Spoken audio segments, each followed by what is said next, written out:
Okay, hi everyone. Today I'm going live, which is something that I usually don't do, but today is special. I hope you can see it. Let's see. If anyone is here, then you're more than welcome to write something in the chat. I will start in a few minutes to actually go over the topic of this new study that compared prongs, and we all like those things. Okay, add as a moderator.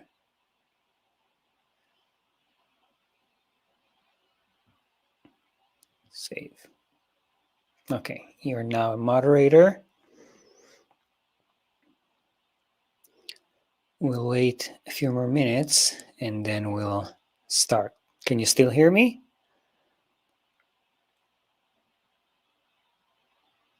Hopefully. Write in the chat if you can.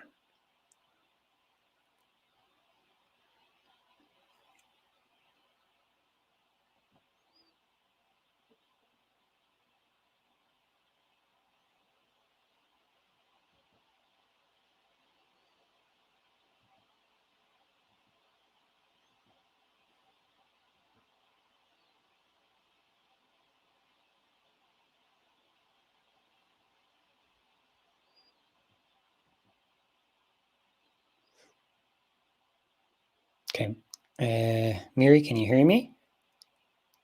Write something in the chat if you can.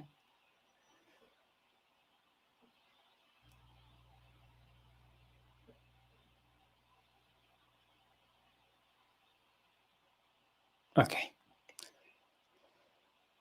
Good.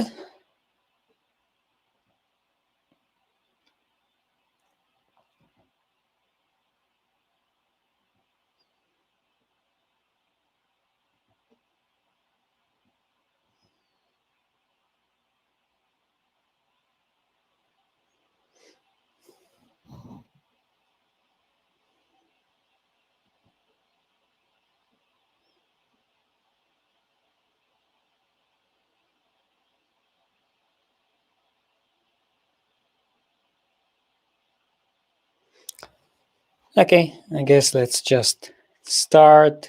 I am assuming that most people will not gonna see it live, but I just wanted to show the process of me going over a new study and seeing kind of like how I look for the good things, the bad things, and especially when we're dealing with a topic as important as this one, which is the use of aversive tools like the Prong and martingale and other tools compared to supposedly tools that are not supposed to be aversive and are not supposed to hurt the dog, like the no pull harness.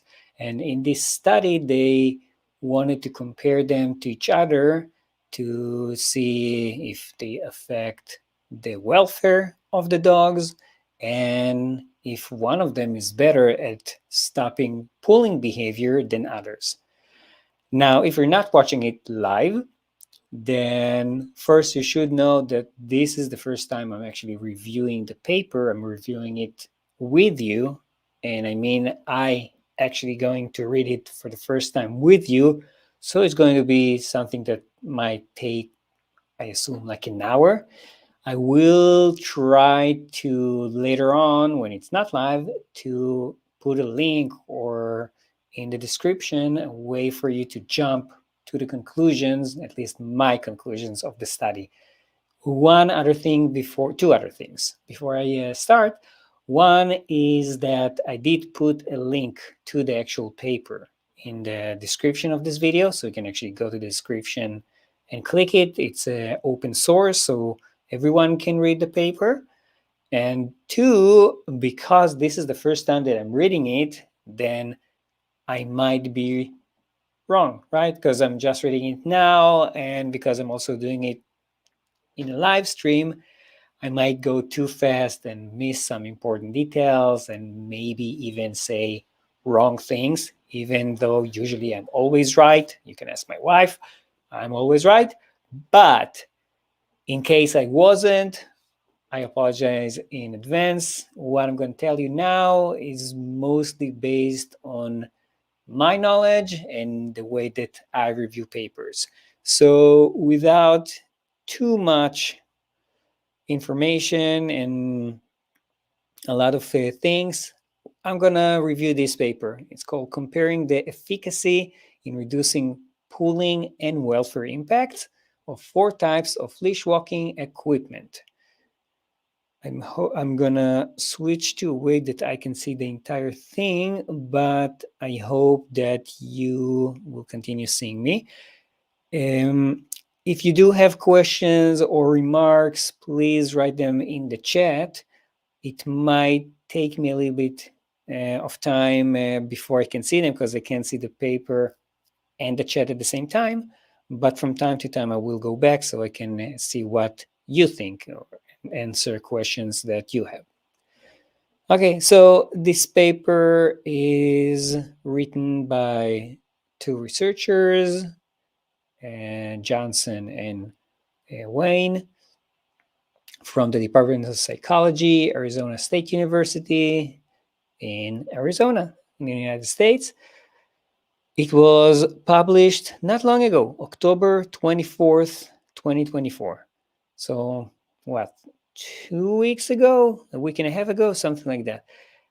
Usually, the easiest thing to do is to just read the abstract, but I'm actually going to skip it because we're going to review the entire thing. And the abstract, many times, is kind of like a way for the author to compress everything. And when they do that, many times they try to only address the things that they thought were more important. So it's kind of like a clickbait in a way that gets people to read the paper. Or maybe ignore the entire paper and just read the abstract, which might not actually accurately represent the entire paper.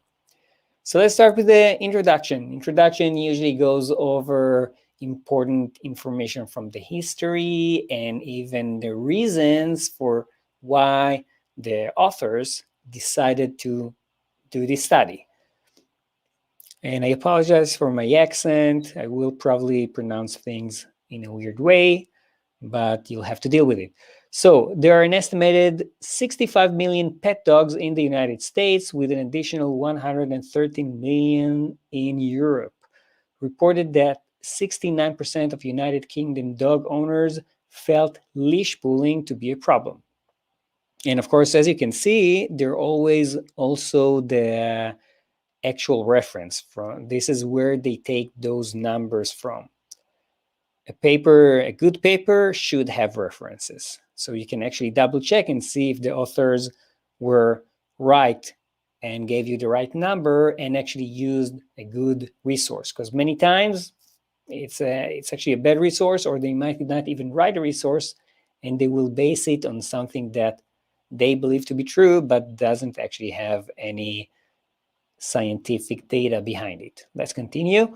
A more recent survey of owners in the UK and Ireland found that 82.7% reported their dog pulled on a leash.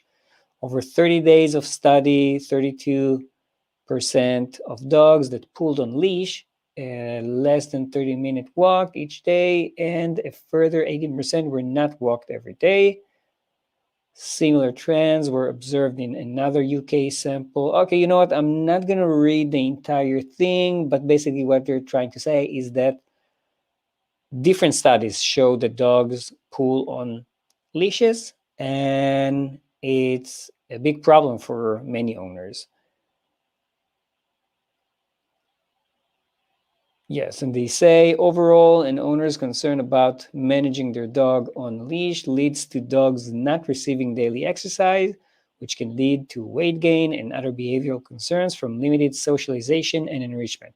Makes sense. Owners are afraid that their dog is going to pull to the road or to other dogs or anything that they're not prepared for. So they basically avoid those situations because they just find it so hard to walk the dog. and then the dog doesn't get that enrichment and socialization and many other things that are important health-wise as well. Let's see, owners report using a variety of leash walking equipment to try and manage their dog's behavior. Flat collars are the most common piece of equipment for both US and UK dog owners, while harness, both back connection and front connection, follow in popularity. Blah, blah, blah. Dean Woody reported that 28% of owners of dogs under the age of 6 months, they say pre-adolescents, who attended reward-based training classes still reported a use of aversive devices like prong collars. So basically they say that a lot of people that did learn how to use the reward-based training, I guess, found it hard to use just those methods, so they ended up using other tools like prong collars, sleep collars, and choke chains. If you don't know what a sleep collar is, it's basically like a choke chain, but it's not a chain. It's a piece of fabric or a piece of string, or it's a noose. It's a noose that goes around the dog's neck, and if the dog pulls, then it will tighten on the dog's neck. I'm sorry, I'm gonna have to open my wild cherry cola. I'm not gonna say which brand because they're not paying me, but I am open to getting sponsorships from soda companies, even though it might not be the healthiest thing ever. L'chaim.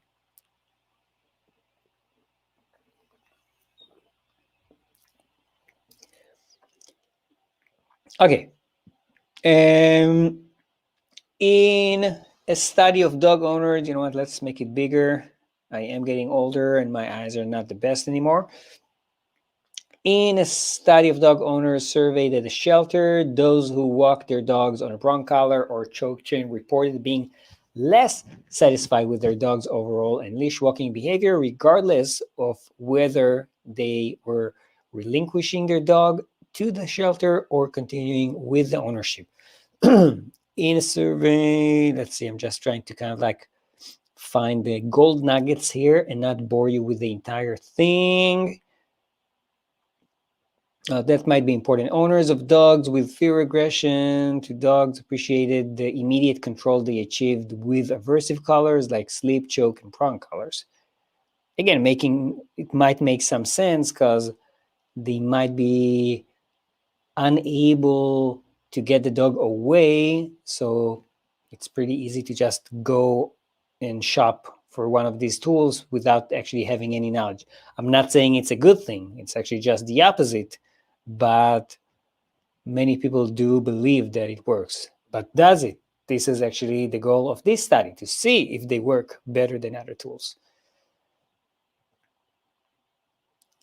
However, and this is an important thing, however, as the author noted, the punishment-based methods can have long-term negative effect.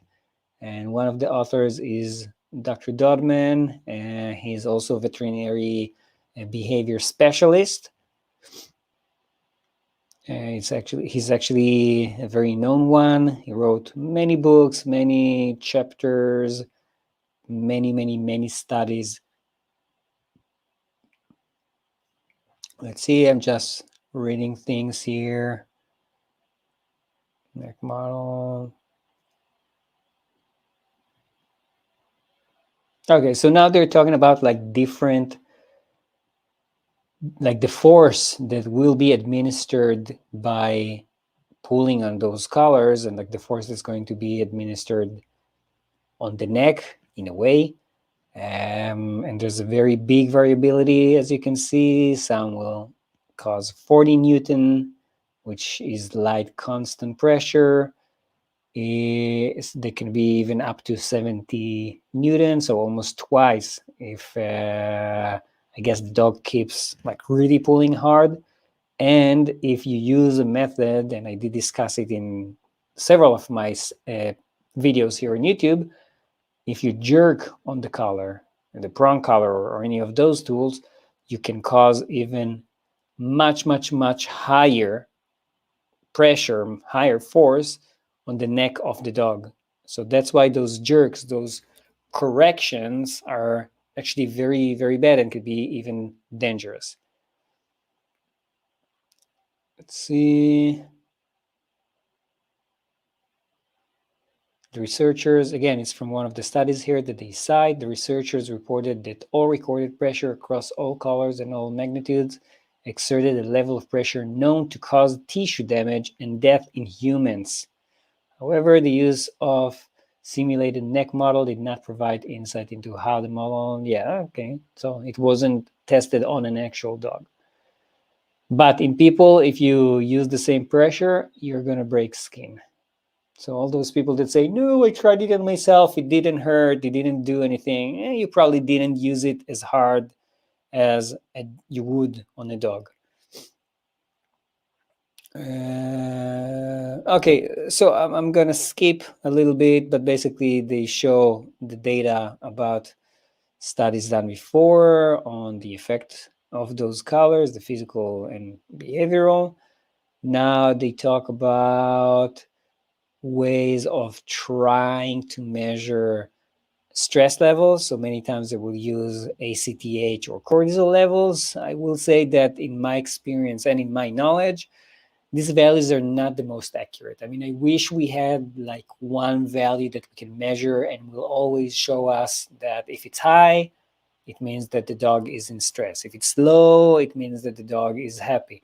But in reality, it's much more complicated, and sometimes it might be high when it's acute form of stress, but it might actually be very low when it's becoming sort of a chronic stress. And in general, it's not that easy to measure because the values also change depending on when you measure it and how fast or how slow you measure it and what technique of measuring it. For example, cortisol can be measured from the feces, from the hair, from saliva, from the blood, many different ways. So of course, it's going to take longer to get to the hair than it will get to the blood, to the serum. Let's see.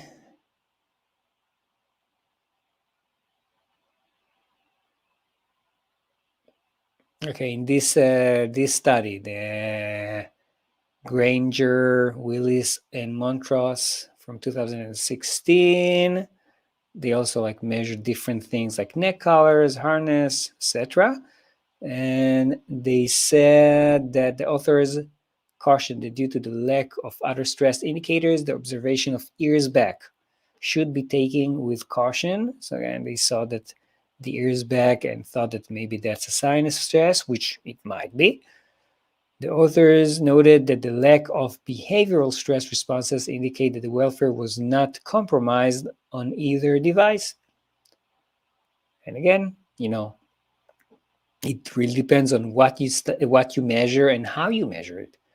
I'm not saying that you're wrong. I'm just saying that it's complicated.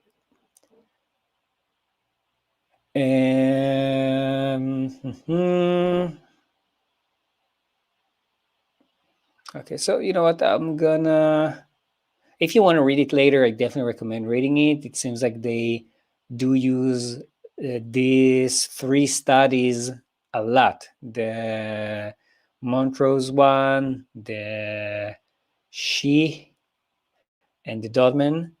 And the Kwan and Bain. Dr. Bain, if it's the Dr. Bain that I know, also a very good veterinary behavior specialist from UC Davis, has a lot of publications and a really great person. Let's see. Oh, this is interesting. The United States patent from 1878 depicts a leather collar with 3 rotating spikes, which is noted as an improvement in force collars for breaking dogs.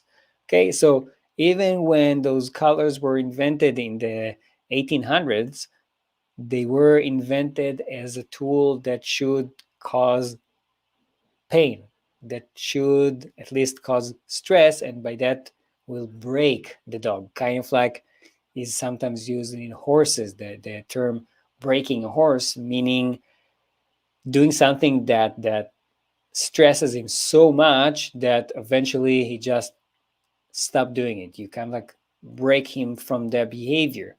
In a way, you do break him. You kind of like learn helplessness. He reaches a point that is like, no matter what I'm doing, I'm going to be punished, so I'm not going to do anything, and then they stop doing the behavior. So not a good thing. And yet, those that say that the prong collars were not meant to break the dogs, here, even the original designs were supposed to be something to break the dog. Later on, they were called spike collars. Many use prong because it sounds less aversive than spike, but it's the same. Then they talk about e-collars, but in this study, they're actually not comparing e-collars as well, so it might not be as important. But again, read the entire thing. Let's see here. I think usually the last paragraph is the most important after you read the history, because that's going to say why they're doing this study. So I will read the entire thing. Although the Salgirli study is the only study to focus on the efficacy and welfare effects of the prong collar, it was used in a very specific context, albeit not fully described, which is a problem, with a unique population of dogs. I think it was only done on Malinois and not like Belgian Shepherds and not other breeds, and I think it was all like police dogs or something. And the more common use of prong collar is to reduce leash pulling. That's the Dodman and the Bain study, using either a jerk on the leash when the dog pulls forward, which is positive punishment, or alleviation of prong pressure on the neck when it stops pulling, which is negative reinforcement. Yes, that's basically the definition. If you do something, if you add something, for example, pain, like pulling on the prong, like tagging on it, and that is done to stop a behavior, that's considered positive punishment. Not because it's positive as a good thing, positive because you're adding something. Negative reinforcement, we're actually taking away something which should reinforce the behavior. So in this case, we're taking away that pressure, and then it reinforces not pulling. Sometimes the margins between these two things are very, very, very subtle. So we also don't jump into using a negative reinforcement, because we might just screw up and end up doing positive punishment. And actually, instead of rewarding something, we'll punish something else that we might not want to punish. Several organizations do not support the use of prong collars because they are aversive methods. And they mentioned the American Veterinary Society of Animal Behavior, the AVSEB, which I'm actually a member of. I think, did I pay my dues? I think I'm still a member. And the RSPCA, and this is a new one, I guess, position statement. But there is no research to determine whether they are any better or worse at reducing pulling, and whether their use induces negative welfare. As a result, the aim of this study was to evaluate how effective the prong collar and 3 other types of commercially available leash walking equipment were in reducing pulling, and if they varied in the stress-related behaviors. Dogs were walked on a strain gauge to assess differences in pulling force across the devices, and sessions were video recorded to assess differences in behavior. Portions of this manuscript were previously published as a part of a pretend. That's boring. Okay, so basically, this is the aim of the study, to compare those different methods, but we will go into more details on exactly how they did it. And this is where it gets interesting, because if the design of the study is crap, you can't trust the results. If the design is good, but they didn't actually follow the design, or they're not explaining the design, might also affect the results. If they did everything correctly, but they calculated and compared things with the wrong statistical formulas, then again, you can't really trust the results. So we will see that. Let me go back for a second to the main window and see what people wrote. Can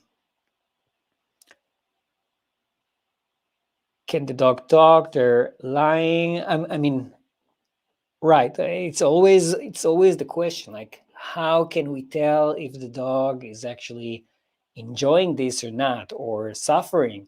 We can't. So the way that most of us will approach these studies, whether we're actually doing the studies or if we're reading studies, is by trying to find different behaviors that might indicate stress or fear. So, for example, I published a study about the use of gabapentin in order to reduce stress in the clinic. In my study, I also video recorded the dogs, and I actually also measured cortisol. I measured their temperature, their eye temperature, and did all kinds of other ways to try and get to a conclusion. And I have to say that it wasn't such a clear cut. From my study, for example, I couldn't really see a big difference between dogs that were on the medication or were not on the medication. But the way that I tried finding that difference was with different behaviors.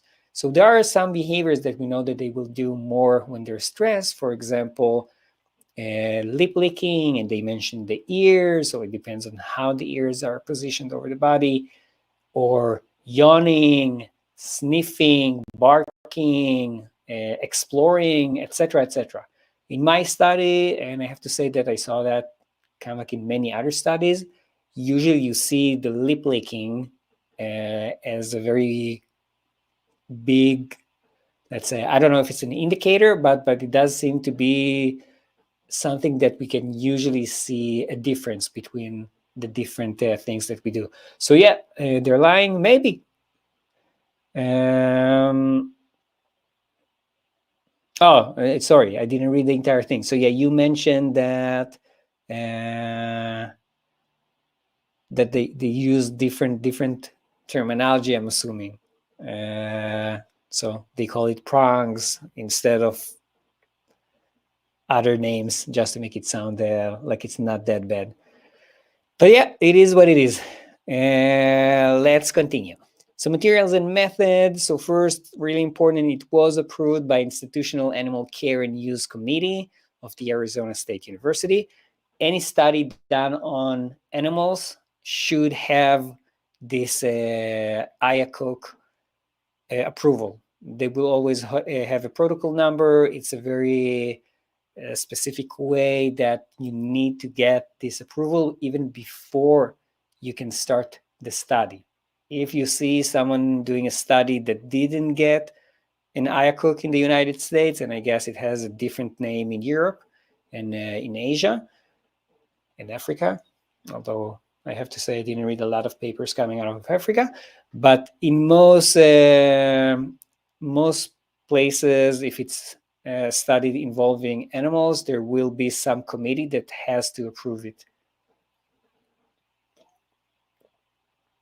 I'm not saying that if there's an approval, it means that the study is a good study or that the animals weren't like suffering or anything like that, but it minimizes to some extent the risk and hopefully the suffering. You might know about the 3 R's.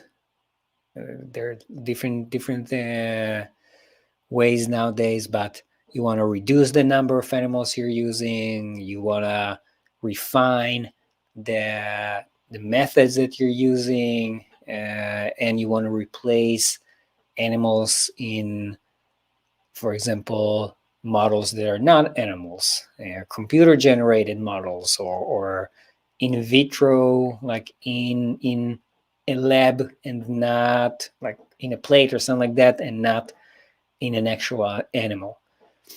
So you need to prove that there's no way to do this study in a better way, and you have to use animals. But again, sadly, these things are sometimes involving a lot of politics, and you might get approval even if it's not the best thing to do.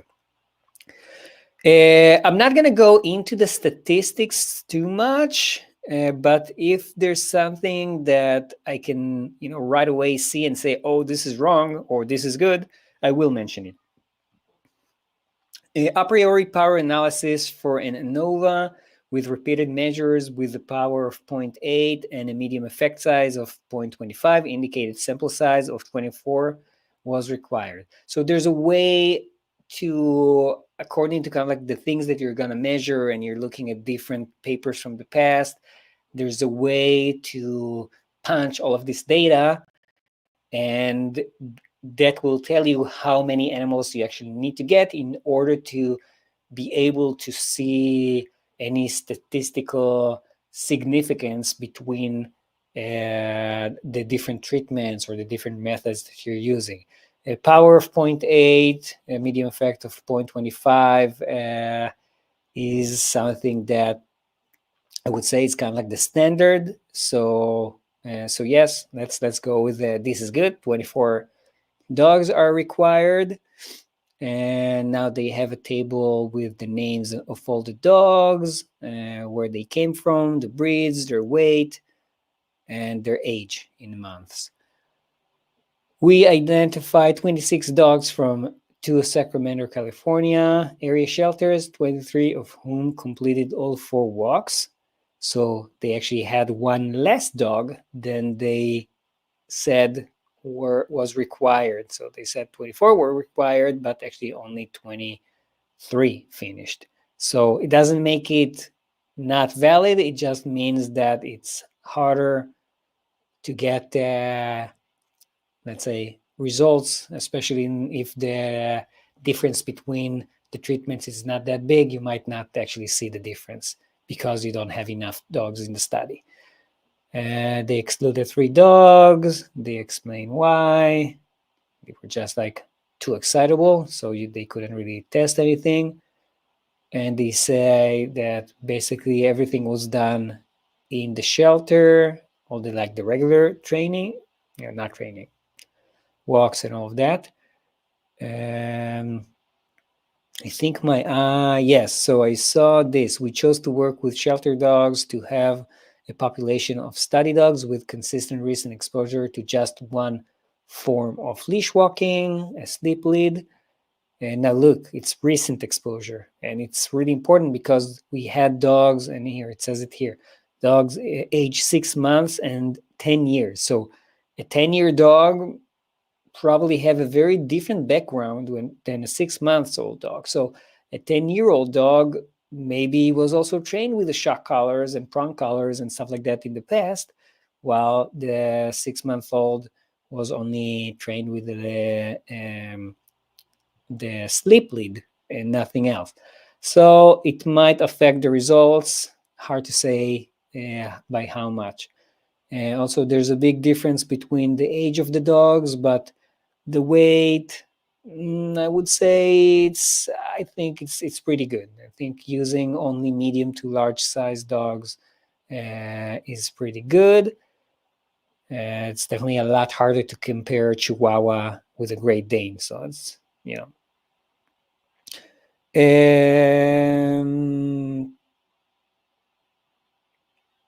okay, the study took place over 4 days, September 12 and 13 in Shelter 1, and September 14 and 15 in Shelter 2. So basically, it actually took 2 days in each shelter. Both shelters are public, municipal shelters receiving stray. Okay, I'm not sure how important that is. Additionally, both shelters had robust volunteer programs where volunteers will take dogs out to outdoor yards to socialize and play.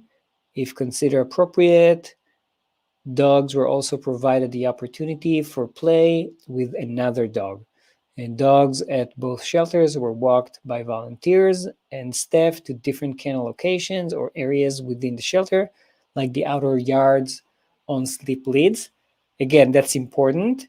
And there is something that they don't mention, and I would say basically almost impossible to know, but the different dogs might have been walked differently. Like this dog is walked more because it's considered a nicer dog, or because he was just there for longer, or because the staff just likes him more. Those things happen. So I don't know if they actually measured those things and made sure that all the dogs received exactly the same walks and exactly the same treatment. I'm hoping that they did, because again, that might actually affect the dog's response. And let's quickly see if anyone wrote anything.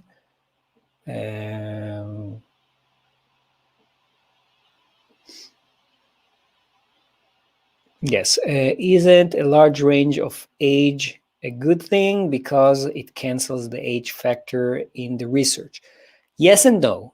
So, we want to have, sorry, we want to have the biggest population possible, or at least something that will represent the overall population as much as possible. Because the overall population has younger dogs and older dogs, then if you do the study on them, it's also very good. But when we're trying to measure this specific behavior and we only have 23 dogs, then it becomes kind of tricky, because it might create outliers. So in a situation like this, I would actually prefer to have a very homogenic sample. So like I would like to have kind of like the same number of males versus females, of 6-year-old dogs versus 8-month-old dogs, and spayed versus neutered, and even the breeds if possible, like this weight versus this weight. So things are pretty well, they're actually not evenly distributed, but they show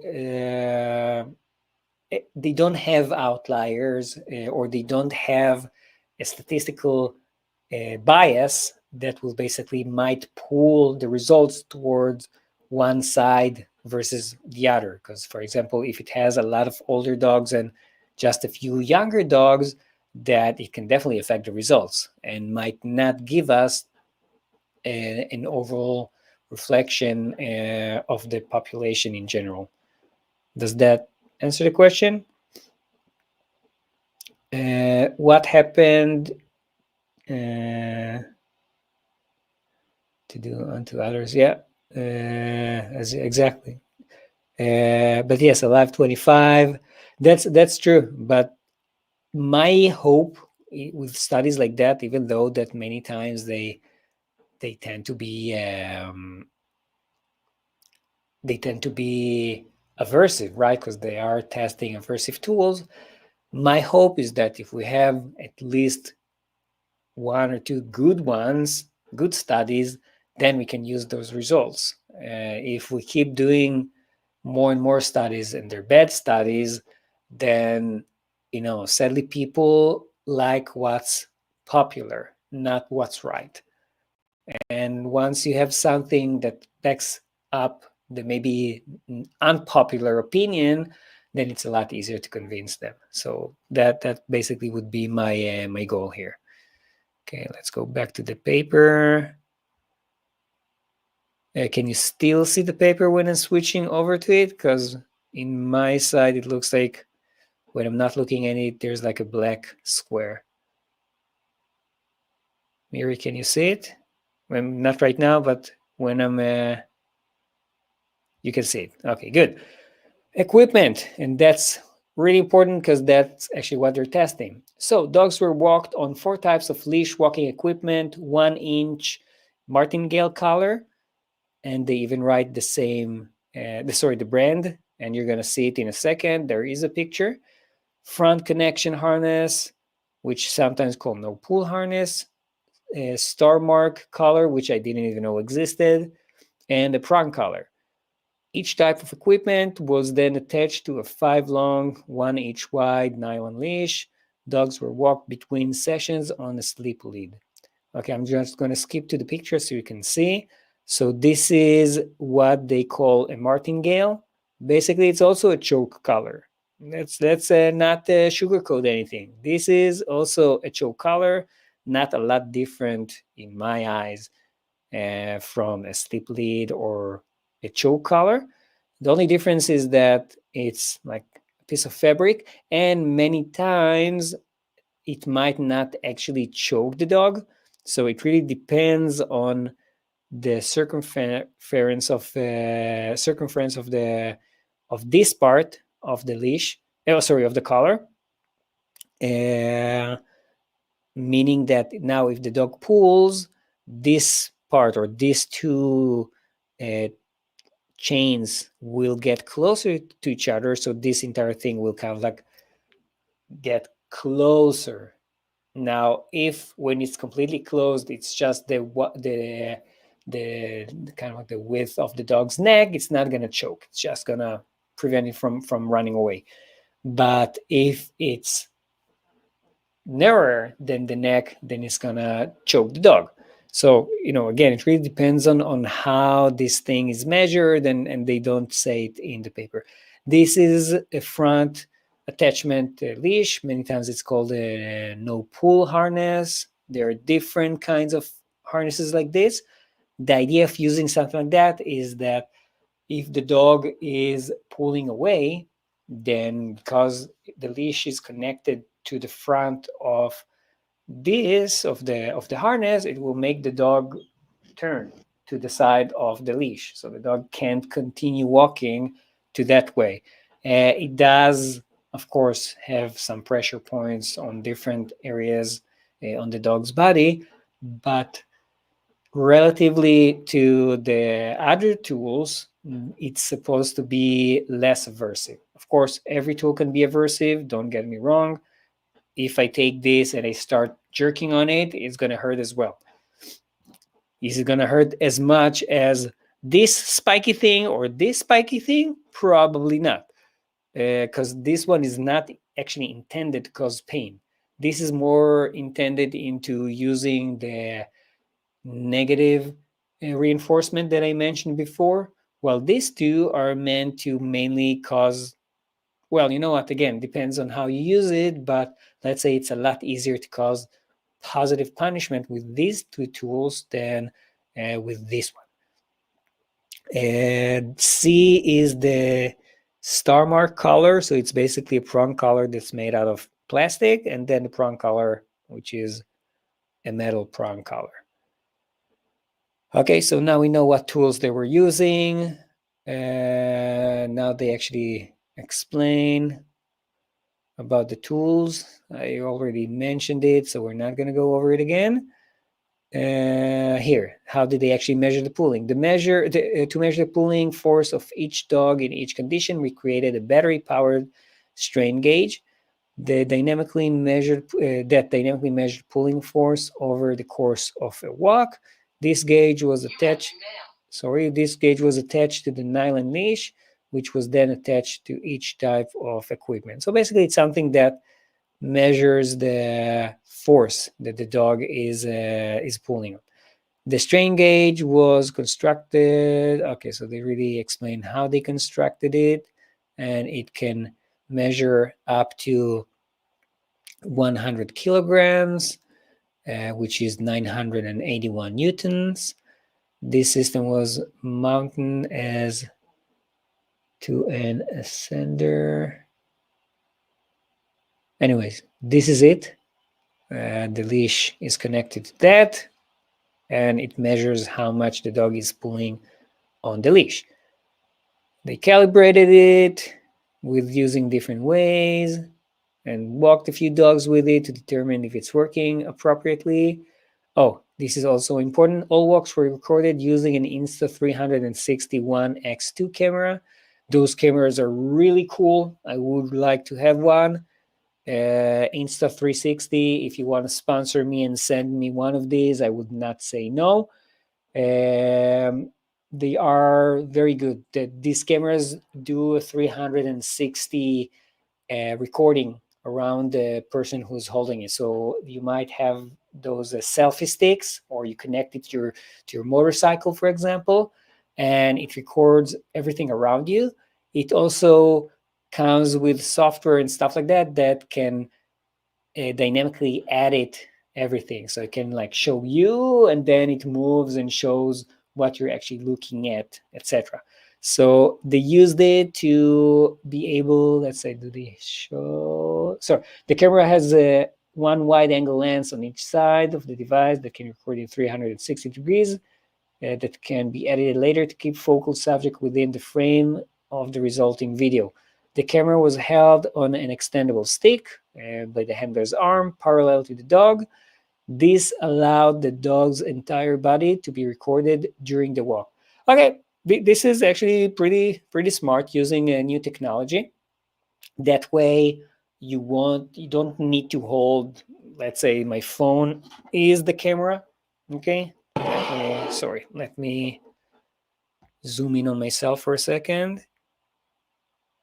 Let's say that my phone is the camera, and or this side, and if I'm just pointing it, well, let's say that you are the dog. Okay, I'm taking a video recording of you, but if now you moved, or if I got tired and kind of moved it and put it in this angle, now I'm not seeing you, or I'm only seeing your butt and not the entire dog.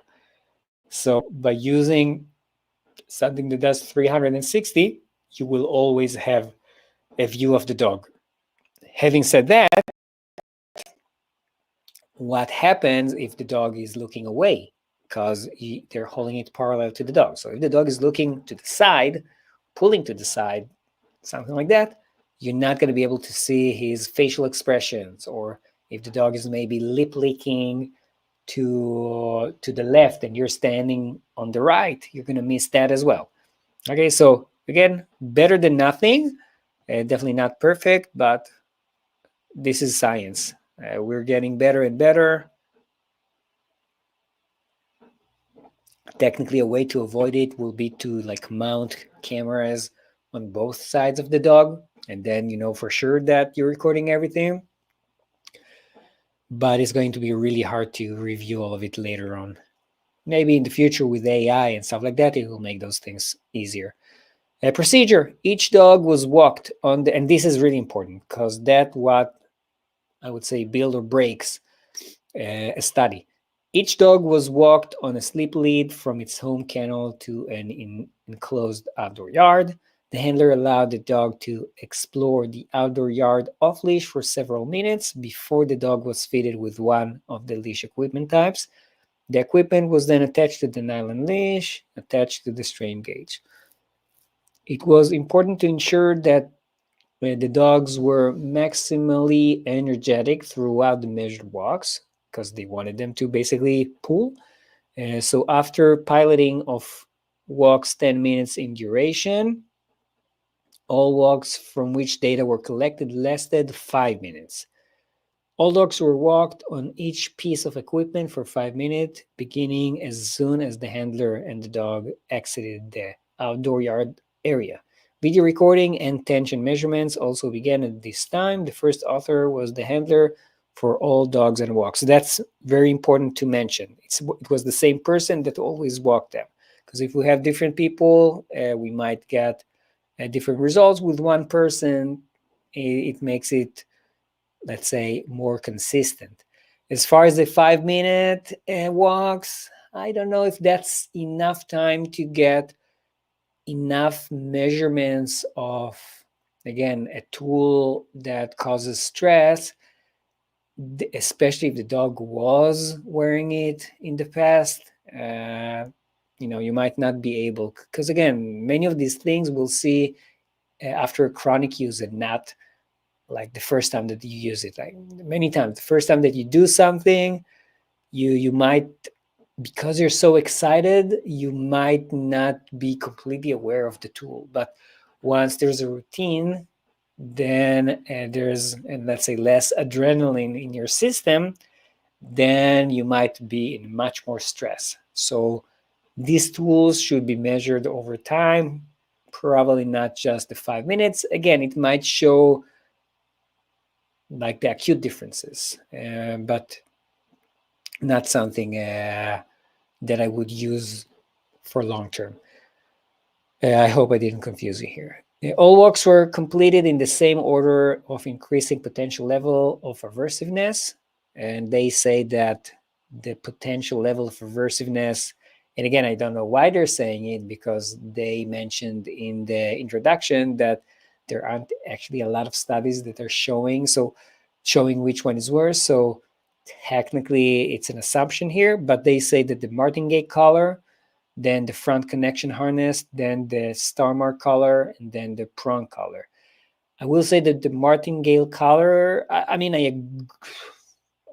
let's say I agree with it, because again, I don't know if the starmark is better or worse than the prong collar. To me, they're both aversive tools. Front connection harness is considered technically safer and less aversive than the prong collars. The martingale collar, so that again depends of if it's actually choking the dog or not.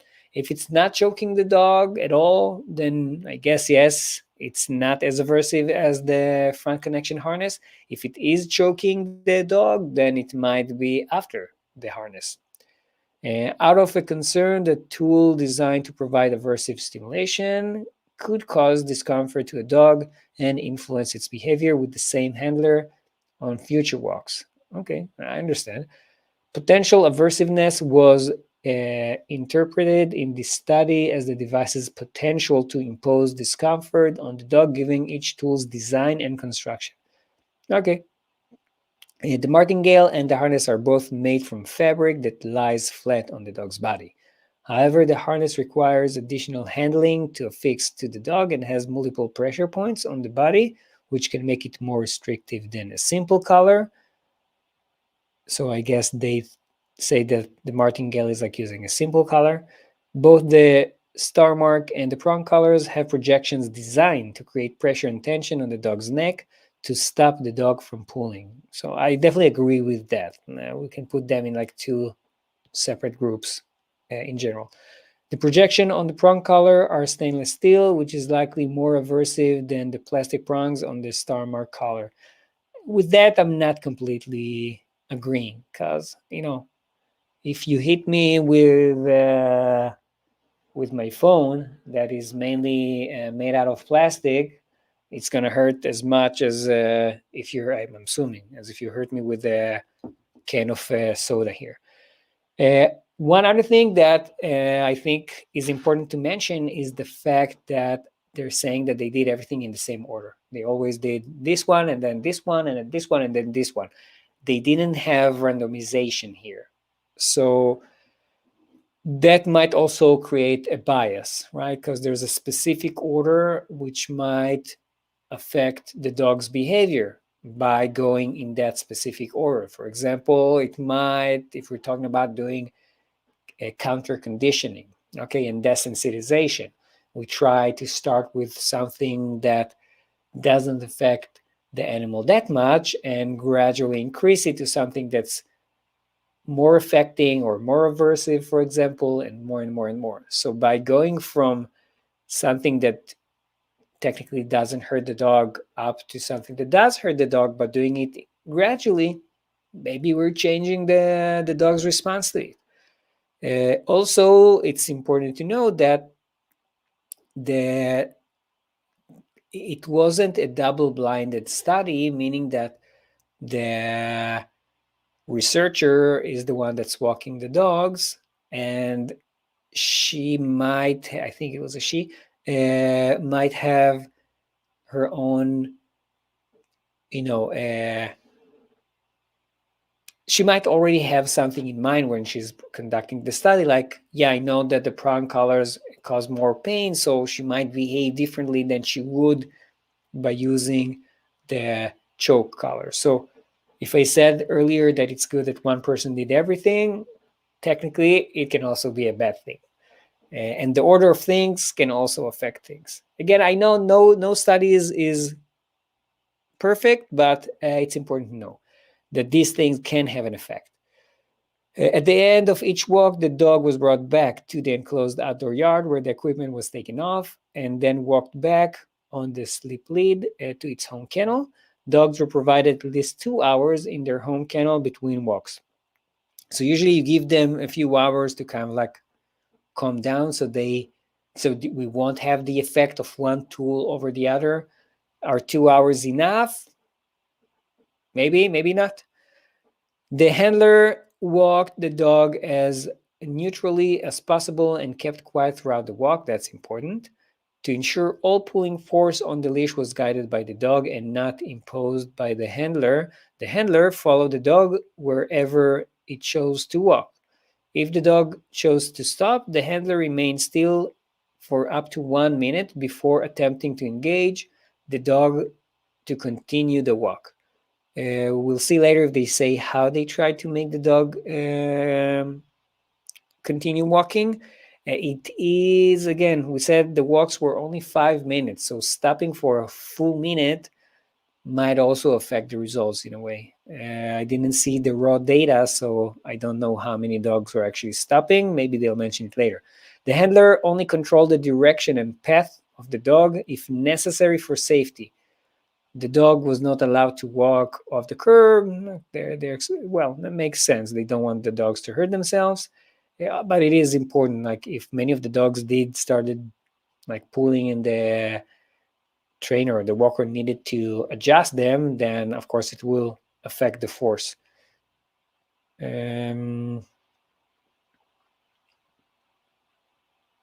Okay.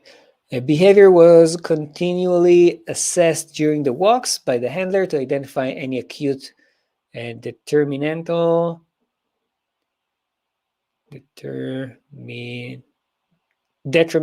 impacts. Yeah, that makes more sense. These acute impacts could be vocalization, like yelping and howling, refusal to walk on the tools, such as opposing forward movement or lying on the ground. Good. Given the nature of these tools, any acute pain could be immediately alleviated by stopping the walk and, if necessary, replacing the leash walking tool with a slip lead. Okay. Data collection, measured tension and video was terminated after 5 minutes, whether or not the dog and handler had returned to the starting location. Okay, let's see if you have questions, and then I'll go back to that. And yes, politics in it. Yeah, they always say, oh, it doesn't hurt them. Yeah, that's sadly what they always say. That's why we do have those studies.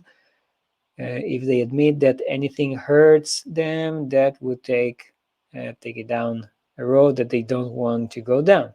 Yeah, and by the way, some of the trainers that do use those tools and do think that using those tools is important want to make the dog experience pain. They say, yeah, that's fine. We want to hurt the dog. That's how they learn. And in a way, yes, punishment is a way of teaching. I'm not saying that it can't work. It's how you do it and the dangers of doing it. Because if you're punishing not in the right way, you can definitely cause more issues than you would without punishing. And, also like physically, not just emotionally, also physically. So that's why, in general, we try not to use aversive tools. A video analysis, a total of 92 videos, 4 per dog, was analyzed using the event logging software Boris. I actually also used that one in my study. Trust me, it's horrible. Not the software, but analyzing videos for specific behaviors takes forever. Operated by video coders trained to 80% or better accuracy. That's actually very important. Video coders were blind to the aims of the study. That's also very important. So it's not double blinded, but there is some blinding here. So they didn't know what the aims of the study were. It's not complete blinding because they could still probably see the tools. I mean, if they were able to see small things on the body language, they can probably see the tools. So if they chose people that are also like behaviorists or from the field of animal, I would guess that most people would kind of like see, oh, the dog is wearing this tool and then this tool and then this tool and then this tool. They're probably measuring those tools. So better than nothing. But it's really important to have this reliability, the inter and intra observer reliability. It's something that we actually do want to measure to make sure that we're not getting different numbers in different times. Behaviors were selected from the ethogram due to their use in prior studies to assess stress-related behaviors. An ethogram is basically a list of specific behaviors. That's what an ethogram means. However, we were unable to code for flattened or lowered ears, commonly reported as a signal of stress. Remember that paper that mentioned using aversive tools causing the dogs to have lower ears? Because of the difficulty in determining ear orientation during the walk. All behaviors were coded for frequency. Table 2, let's see, table 2. So here are the things that they measured. Whale eyes, dog's eyes are wide, whites may be visible. Looking at the handler, barking, yelping, whining, howling, growling, lip licking. So they also measured lip licking.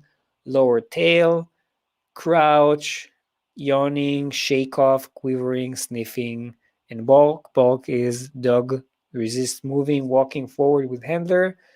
Dog may sit or move backwards to avoid forward movement. So yeah, overall, these are good things to measure. Some of them are really tricky. For example, how can you measure accurately lowered tail frequency? Maybe you don't need to measure frequency, you need to measure duration.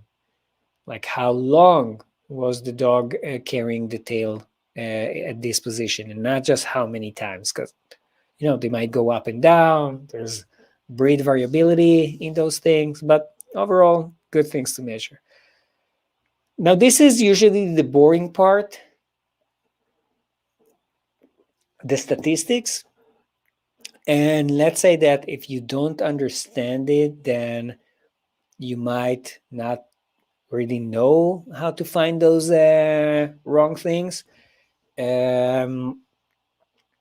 Not that I'm like a statistician, and let's say that when I wrote my study, I had someone doing the statistics and helping me with all the numbers and stuff like that. I did study it quite a lot, really hated it, but it's really, really important to know in order to review papers accurately. Microcomputers, pulling. Okay, so they measured everything. They used SPSS software to do all of these statistics. There are different softwares out there. Different studies use different softwares, usually for licensing and cost and stuff like that. They, generally speaking, work the same, but you still need to know what to ask the software to do. So it's not like you just put the numbers in and you get results. You also need to tell it what kind of formula to use or what kind of a statistic test you want to use. All data were tested for normality with the Shapiro-Wilk test, because, and normality is also a very important thing, because it depends on like how the values are measured. Like, are the numbers, are there names, are there like temperature that's on a scale, or is it something that we invented that said that 0, 1, 2, 3, 4, 5, how much do you think your dog is scratching? Because body temperature and giving me a score between a 0 and a 5 on how much your dog is scratching these are not the same type of values, even though they're both numbers. And each of them will be using different methods. I'm not gonna go into the things here because I'm not a statistics instructor. I am reading it. Non-parametric tests were deployed after the it makes sense. Friedman's test conducted to impose a Wilcoxon sign rank test with Bonferroni corrections. Determine significant differences between equipment types. Okay, so as far as I can say, the statistics that they used are appropriate. An alpha level of 0.05 was adopted throughout, corrected as necessary for multiple comparison. Alpha level is almost always 0.05. It means that if the alpha level if the number that they're receiving from the statistic that they run, the p-value, is lower than this number, then we can say that the difference is significant. If it's not, then we can't say for sure. Results. Before that, any questions? Let's see. Just clicked in the stream and I see IBM there. Wouldn't have expected to see something about IBM. You mean the company IBM that they mentioned here? Where is it? Here. Version 28 IBM Chicago. It's I don't know if it's because of the version, but I think IBM as IBM still exists. I just don't know if they make computers. I think they were bought by Lenovo or something, if I'm correct, if I remember correctly. Yeah, but the company itself still exists. But yeah, let's see the results. Show figure 3 shows total impulse in newtons over the 5-minute walks for the 4 equipment types. Impulse difference. So again, I'm not going to go into the numbers too much, but the p-value is smaller than 0.05, meaning that there is significance. Post hoc analysis with Wilkinson sign rank test revealed significant differences in impulse between the martingale, which they consider to be the less aversive, and all of the other equipment type. And so they basically say that they pulled more on the martingale than they did on any of the other ones. There are different numbers here, by the way. You can see the different numbers, but I don't think that that you can use these numbers to compare between, let's say, prong versus the harness. I think they're all compared to the martingale. So the number between them doesn't necessarily mean that there's a difference between the other 3. It means that each of them is different from the martingale. All walks for all dogs were fully recorded and analyzed. Of the 15 behavior analyzed from the ethogram, only 3 looking at the handler. Lip licking. Interesting. So again, lip licking seemed to be very like something that keeps coming back in many, many studies. And sniffing occurred with sufficient frequency for statistical comparison. To confirm coding, okay, percent of agreement was calculated 90.7 agreement, sniffing 9. Okay, so there was a very high agreement. I think that agreement over 70%, if I remember correctly, is considered high. So the 90s or 84 and above is good agreement. So they said that those 3 things seem to be somewhat more than the other behaviors. Okay, the other behaviors didn't seem like they saw too much. Okay, so this is kind of like a graph representing the results here of the force that they for each of those tools.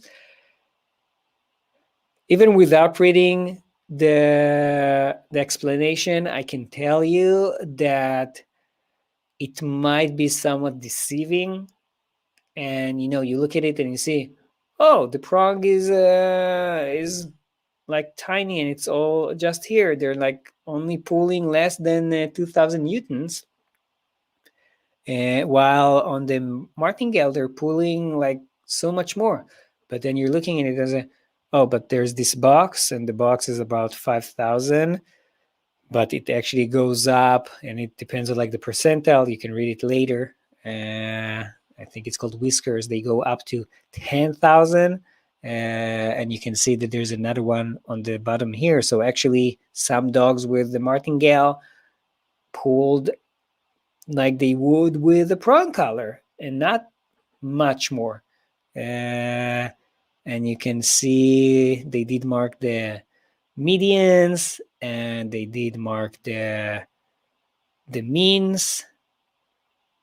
Anyway, so it contains a lot of different things. The biggest thing is like a takeaway for me is that the prong did seem to be very consistent in the results that it gave, while the other ones were kind of like all over the place. Now, what should you take away from this? That either the prong was very effective in this study for like to stop them from pulling, or at least not pulling as hard, and maybe you should use it because of it, or the prong did cause the most amount of pain and discomfort, and that's why the dogs didn't want to pull, because it just hurt them. It's the same numbers. You can look at them in different ways. Yeah, this is the frequency of the behavior. So they did mention looking at the handler, lip licking, sniffing, and you can see these are like in the tens and the hundreds. Well, all the other behaviors were barely present, or they just couldn't measure them.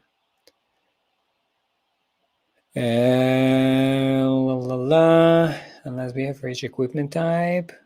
But they didn't find any significant difference in frequencies of looking and sniffing among the 4 types of leash. So again, like I mentioned at the beginning, frequency of the lip licking differed significantly among the 4 types of leash equipment.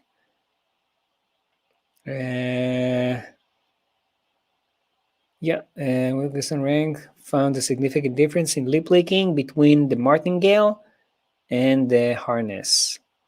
So maybe not even everything. No click. But again, if you look at this, it's kind of like all over the place. It's really, you really need to be careful when you're reading a paper and you're like, oh, but it's significant. I can tell you again from experience that when I did my study and when I published my study, I did find that I think there were 2 things that were significant: the lip licking and time spent sitting down, if I remember correctly. And it was significant. Like the statistics show that it was significant. But when you look at the actual number, you see that it was like maybe 2 seconds difference between the two categories that I was measuring. So yes, it was significant, but does it actually mean anything? Like the fact that they're sitting 2 seconds more is important? Probably not. So again, numbers is not the only thing that we need to consider, but many times that's the best way for us to evaluate the results. So for example, if I see a very big difference in the actual numbers, and I also see that there is this statistical significance, I will trust it. If I see like a tiny change that probably doesn't really have any clinical significance, then I don't care that it's statistically significant. And again, I hope I'm not confusing you. Before going to the discussion, let's see if there are any questions. Nope. So let's go. This is the first study to utilize a strain gauge to assess pulling force across 4 types of leash walking equipment.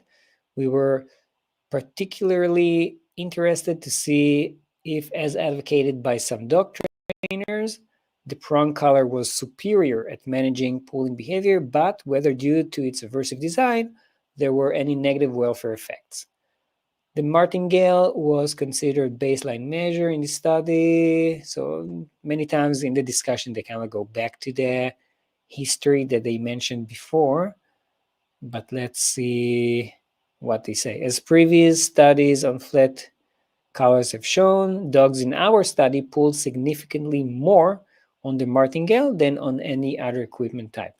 Although there were no statistically significant differences in pulling among the other 3 equipment types in terms of trends, dogs pulled least on the prong collar and an intermediate amount on the starmark collar and harness.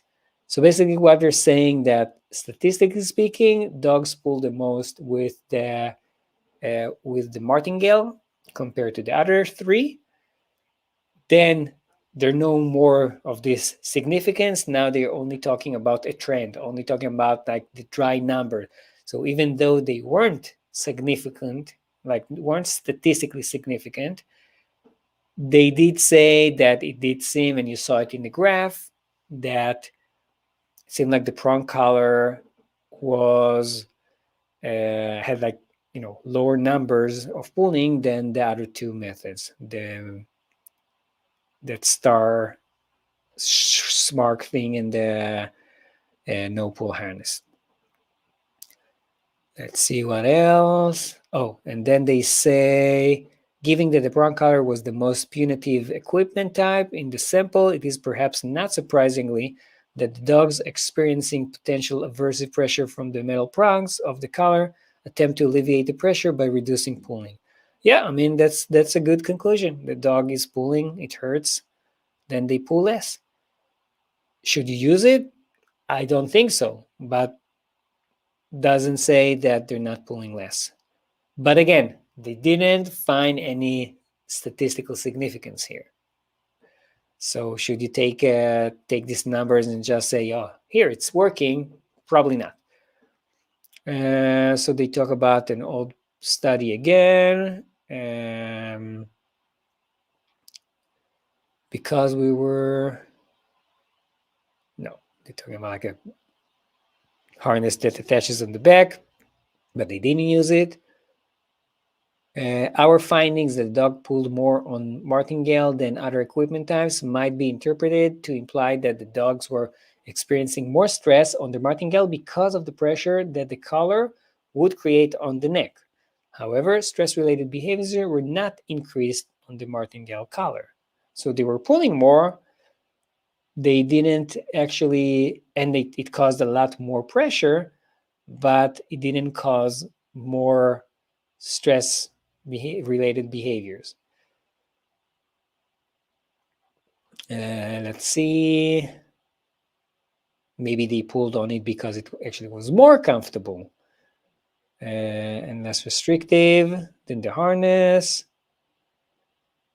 If the dog were less constrained by the martingale, it is possible they were less stressed and thus also lip licked less. Lip licking has been proposed. Okay, so now they're going on different studies that showed lip licking. Then, yeah, the kind of like however, no, not that interesting. And they also mentioned the sniffing that seemed to be something they could actually measure in the ethogram. I'm also not gonna go over that because a sniffing can actually go also both ways. A dog might sniff more because he's exploring his environment, and that's actually a good way for a dog to get enrichment and shows that the dog is comfortable enough. But sometimes it's just the opposite. The dog will start sniffing as a displacement behavior. He's like stressed and then he starts sniffing. So it's the fact that they're doing it more doesn't necessarily mean that they're stressed. It might actually mean that they're not stressed. And they do mention it here from a quick look. Let's see what else. Now they talk about looking at the handler, which by the way can also go both ways. A dog that's kind of like trained well might want to get cues from his owner all the time and will give the owner more attention, while other dogs it will just be the opposite because they're afraid of the person that's leading them and they will kind of like look at them to see what's going to happen next. Yeah, and they talk about like other studies that kind of like use that measurement.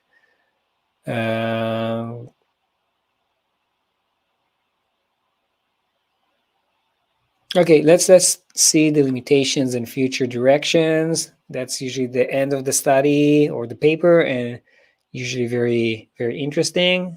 Because it's kind of like I'm reviewing the paper and keep saying this is wrong, this is bad, this should be done better. Usually, people will also write it in their paper to kind of like, yeah, we know that this is wrong. And otherwise they might not actually be published. So let's see. One limitation of this study is the order effects. We walk the dogs on the equipment types in increasing order of putative severity out of concerns that the dogs, if first walked on more aversive equipment, might have experienced discomfort that could influence their behavior in future walks with the same handler. This, however, leaves open the possibility that any changes in behavior across the 4 walks could have been due to the growing exhaustion across the walks rather than the equipment. Okay, so they say that maybe at the 4th walk the dog was just tired, so the dog wasn't pulling. We believe that, but it's not the same thing that I mentioned. I mentioned that I think that maybe the increase in discomfort is kind of like desensitizing them in a way. But they're just saying that maybe they were just tired. But they say we believe that this is unlikely to be the factor because we gave the dogs breaks of at least 2 hours between each walk and kept the walks to 5 minutes. I agree with it. The 4 walks each dog experiences in a day is a total of just 20 minutes of activity. Yeah, I mean, I do agree with them. I actually don't think that that's the problem with the order. I think there's another problem, which I mentioned. The dog's behavior in general and pulling in particular could have been impacted by increased familiarity with the handler and the walk route.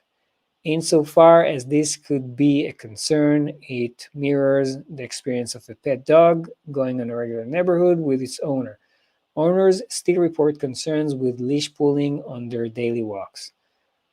The walks the dogs in this study received were likely shorter than a typical pet dog's walk with its owner, I agree.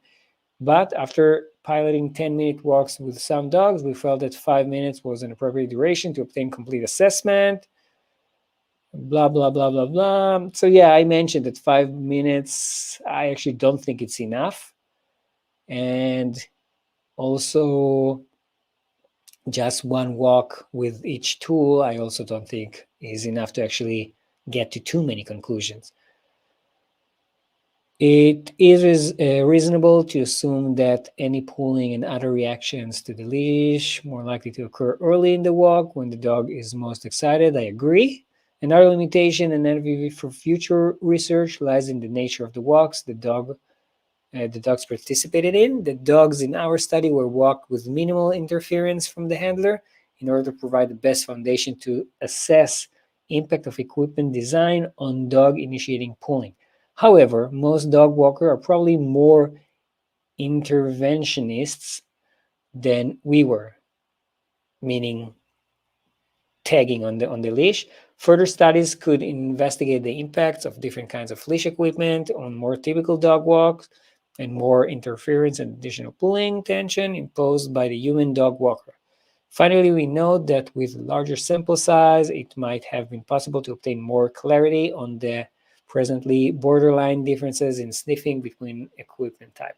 So again, usually the larger the sample size, the number of dogs that they're using for the study, the better the results are. There is a limit and limitations. It's not always true, but definitely when we're using, dozens of dogs instead of, let's say, in human psychology studies, you might have tens of thousands, then of course it might have lots of skewed information and all kinds of biases.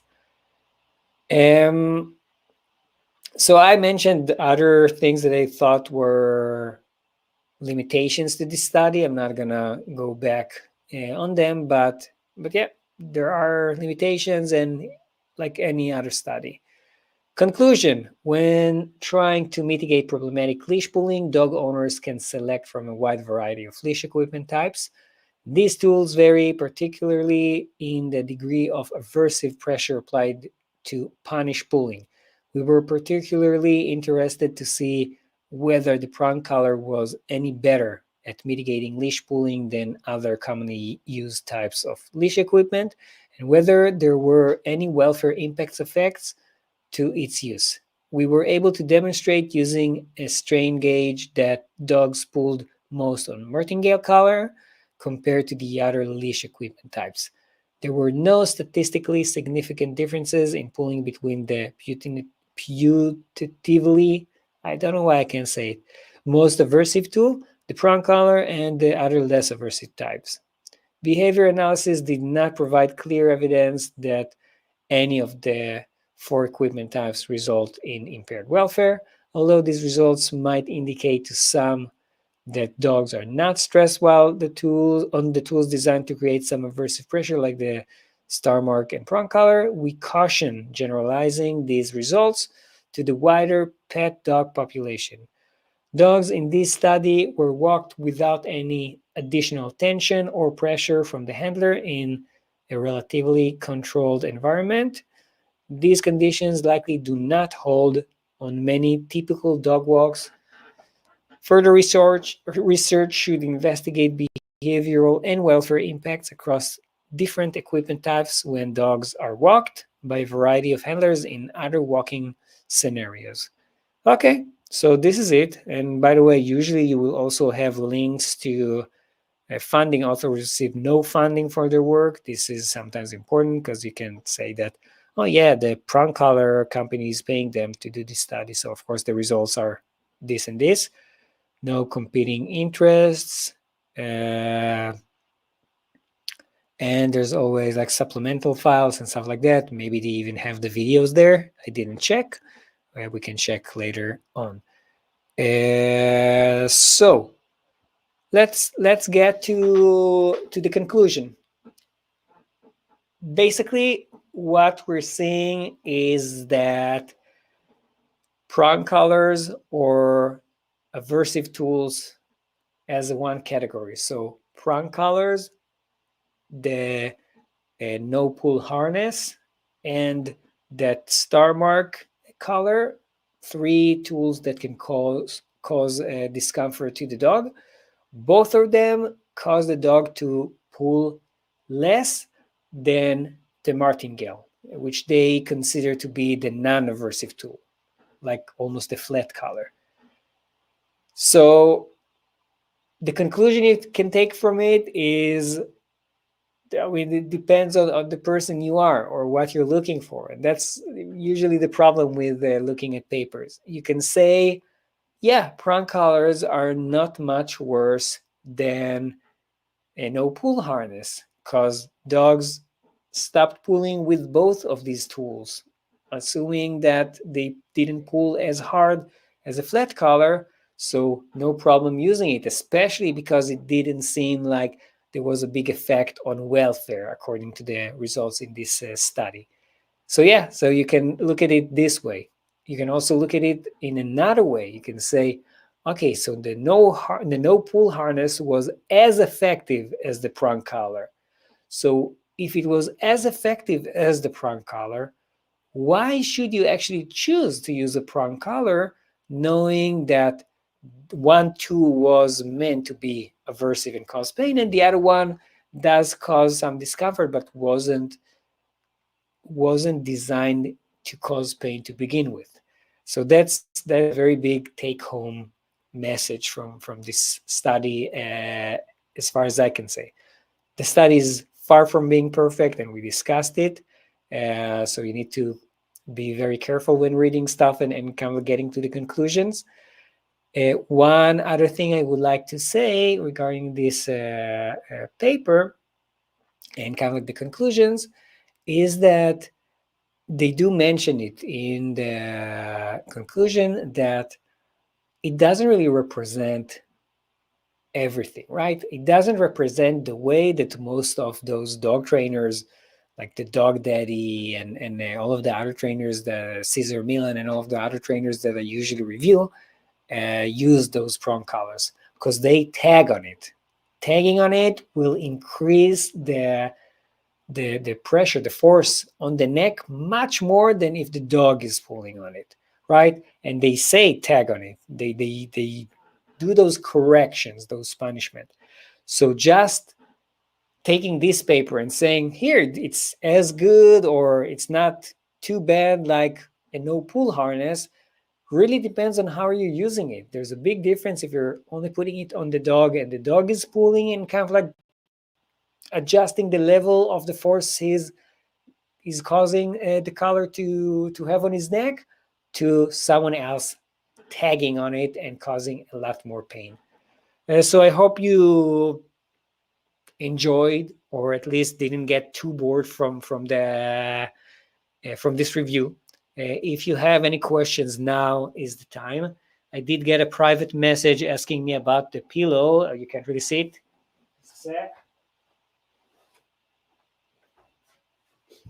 When I'm bored, I start making merchandise, which I think is hilarious. Me with my dead jokes and dead humor.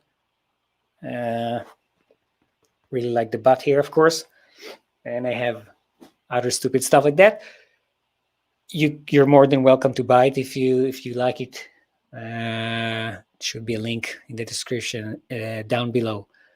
That's it. If you don't have any questions, then I'm gonna stop the stream. Thank you for joining, and those who joined. It should be available probably a few minutes after we close the stream, and I try to answer all of the comments. So if you'll have comments later on, feel free to write them, and see you in my next video. Bye bye.